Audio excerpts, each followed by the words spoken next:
భేదములు, విమతములు, అసూయలు,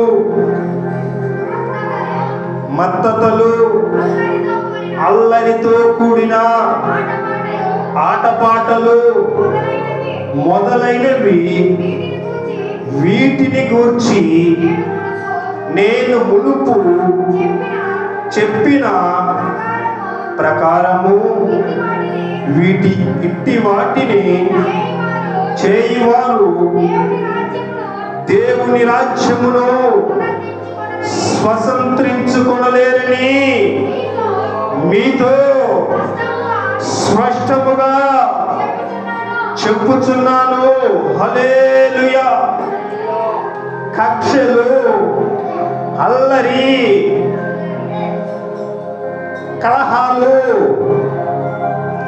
కోపము, ద్వేషము ఇటువంటి మీలో ఉంచుకుంటే మీకు పరలోక రాజ్యంలో చేరుటకు అధికారం లేదంటున్న దేవుడు. హల్లెలూయా.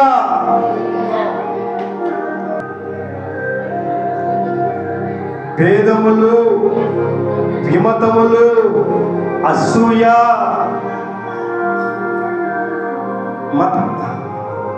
చదువు 21 వచ్చిన మత్తతలు, అల్లరితో కూడిన ఆటపాటలు మొదలైనవి వీటిని గూర్చి నేను మునుపు చెప్పిన ప్రకారము ఇట్టి వాటిని చేయువారు దేవుని రాజ్యమును స్వతంత్రించుకొనరని నేను మీతో స్పష్టముగా చెప్పుచున్నాను. హల్లెలూయా. ఎవరు చెప్తున్నారు మనకు? గొడవలు వద్దు, కక్షలు వద్దు, విభేదాలు వద్దు, మత్సరము వద్దు, అల్లరితో కూడిన ఆటపాటలు వద్దు. అల్లరితో కూడిన ఆటపాటల చర్చి అయినను, మనము లోకములో తిరుగుతున్నప్పుడైనను, స్త్రీలతోనైనను శత్రులాడటము, పురుషులతోనైనను శత్రులాడటము, అల్లరితో కూడిన ఆటపాటలు అవి మీకు తగవు. ఇట్టి కార్యములు మీలో ఉండిన ఎడల దేవుని రాజ్యమును స్వతంత్రించుకొనలేరు అని ఎవరు చెప్తున్నారు? మనకు సృష్టికర్త అయిన దేవుడు మనకు చెప్తున్నారు. హల్లెలూయా, హల్లెలూయా.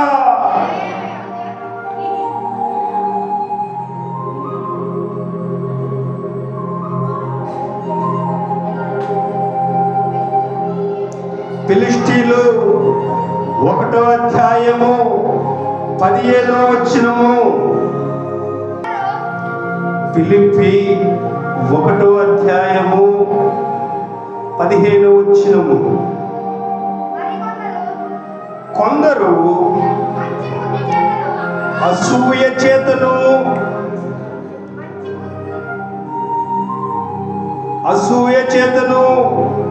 కలహ బుద్ధి చేతను, మరికొందరు మంచి బుద్ధి చేతను క్రీస్తును ప్రకటించుచున్నారు. హల్లెలూయా. కొందరు అసూయ చేతను, కలహము చేతను, మరికొందరు మంచి బుద్ధి చేతను క్రీస్తును ప్రకటించుచున్నారు. వారైతే నా బంధకములలో కూడా నాకు శ్రమ తోడు చేయవలెనని తలంచుకొని శుద్ధ మనస్సుతో కాక కక్షతో క్రీస్తును ప్రకటించుచున్నారు. వీరైతే నేను సువార్త పక్షమున వధించుటకు నియమింపబడి ఉన్నానని వెరిగి ప్రేమతో ప్రకటించుచున్నారు. హల్లెలూయా. కొందరైతే ప్రేమతో ప్రకటిస్తున్నారంట. ప్రేమతో ప్రకటిస్తున్నాను, నీవు ఇననొల్లని వెడల ఇరుకున పడతావు, ప్రమాదములో పడతావు. ప్రమాదములో పడితే ప్రభువా ప్రభువా ప్రభువా నన్ను కాపాడు అన్న కానీ ప్రభువారు నీ మాటలు వినకున్నట్లు ఆయన ప్రక్కగా ఆయన ముఖమును తిప్పుకొని ఉంటాడంట. ప్రేమతో ప్రకటిస్తున్నప్పుడు నీ మనస్సులోకి చేర్చుకుంటే నీవు అంగీకరించి ఆయన కృపలో కొనసాగితే, ఆయన ఆజ్ఞలను గైకొని నడుస్తే దేవునికి ఇష్టము, దేవుని రాజ్యములోకి చేర్చుకున్నట్టుకు ఆయనకు నీవు అర్హత కలిగి ఉంటావు. ఆయన రాజ్యములో ఆయన దేవదూతలు వచ్చి ప్రేమతో చెప్పినప్పుడు నీవు వింటే పరలోక రాజ్యానికి ఆహ్వానిస్తారంట. రామ తండ్రి యొద్దకు రా అని కుమారుడైన యేసు క్రీస్తు వారి యొద్దకు దేవదూతలు వచ్చి చేరుస్తారట. హల్లెలూయా. తీతుకు రాసిన పత్రిక 3వ అధ్యాయము 9వ వచనము. అవివేక తర్కములను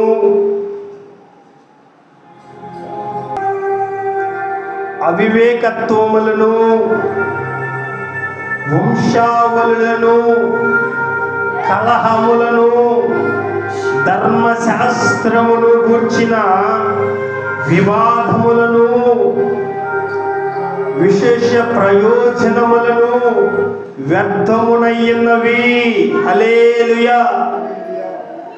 ఈ ధర్మశాస్త్రమును అనుసరించి నడవకపోతే నీవు ఎంత ప్రార్థన చేసినను, ఎంత వాక్యం చెప్పినను, ఎంత పాటలు పాడినను వ్యర్థము అంటుడు దేవుడు. నీవు ప్రార్థనకి ఎంత వచ్చినను, ఎంత ప్రార్థన చేసినను, నీవు ధర్మశాస్త్రమును అనుసరించి నడవకపోతే అవి వ్యర్థము అని చెప్తున్నాడు దేవుడు.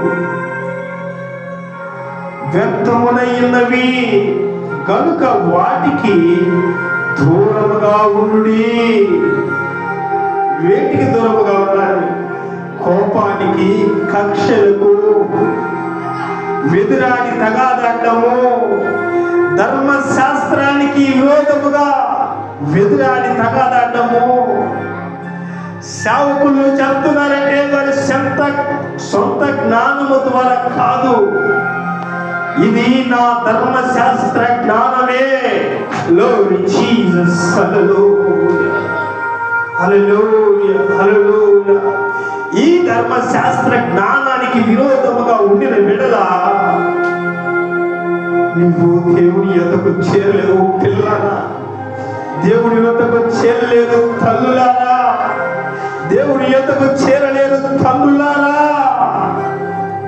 దేవుని ధర్మశాస్త్రములకు విధేయత కలిగి మనం నడుచుకుంటే, పరలోకపు జ్ఞానానికి ఇదోయలపై నడుచుకుంటే దేవునికి ఇష్టమైన మనము లోకములో ఉండినప్పుడు ఏం మాట్లాడుతున్నామో, శత్రులతో మాట్లాడుతున్నామా, అల్లరితో కూడిన ఆట పాటలతో మాట్లాడుతున్నామా? దేవుడు ఐగుప్తు నుండి ఇశ్రాయేలును వేరుపరిచినట్లు లోకము నుండి మనల్ని వేరుపరిచారు. నిన్ను వేరుపరిచారు, లోకము నుండి వేరుపరిచారు. లోకపు ఘనత మీకు కావాలా? దైవ భయము ఘనత మీకు కావాలా? మనం ఎక్కడ ఏం మాట్లాడుతున్నా దేవదూతలు ఆలకిస్తున్నారు. భయము కలిగి మాట్లాడాలి. ఎక్కడ ఏం మాట్లాడుతున్నా, మనం ఏం మాట్లాడుతున్నామో దేవుడు చెవియోకి ఆలకిస్తారట. మనం మాట్లాడే మాట దేవుడు ఆలకిస్తాడంటే మనం ఎంత దైవ భయము కలిగి ఉండాలి. దైవ భయము కలిగి ఉంటే దేవుడి రాజ్యములకు ప్రవేశిస్తాం. మనం మాట్లాడేది ఎవరు వినట్లేదని మనం అనుకుంటే అది తప్పు అవుతుంది. దేవుడు మనం ఏం మాట్లాడుతున్నారో చెవి యొక్కి ఆలకిస్తారట ఆయన. హల్లెలూయా.